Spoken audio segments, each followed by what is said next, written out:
chibindi kumanzele tupi uonjezele usija chibonde china sitoko ndi bledi wa machalini chonde Andizija stoko andizija cream kuti mwina ndizitolele ndizoneka watanzi chusa chibindi kumanzele tupi uonjezele usija chibonde china sitoko ndi bledi wa machalini nzanga andizija stoko andizija cream kuti mwina ndizitolele ndizoneka watanzi chusa akutonelela nzanga akutonelela nzanga tikango wajela zikazawo akuyambisa mabauti akutionelela cheno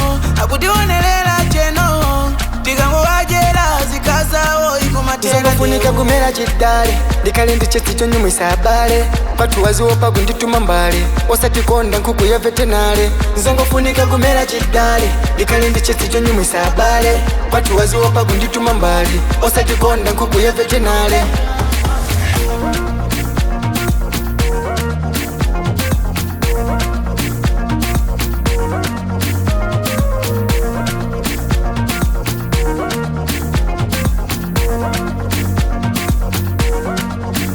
chusa chibindi kumanzele tupi uonjezele usija chibonde china sitoko ndi bledi wa machalini nzanga andizija stoko andizija cream kuti mwina ndizitolele ndizoneka watanzi chiponde mandimu pang'ono ndiwonde ndipange zoti mbele nkono chiponde mandimu pang'ono ndiwonde ndipange zoti mbele nkono six pack ituluke ma workout daily chest ituluke six pack ituluke ma workout daily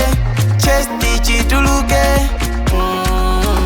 chusa chibindi kumanzele tupi uonjezele usija chibonde china sitoko ndi bledi wa machalini chonde andizija stoko andizija cream kuti mwina ndizitolele ndizoneka watanzi chusa chibindi kumanzele tupi uonjezele usija chibonde china sitoko ndi bledi wa machalini nzanga andizija stoko andizija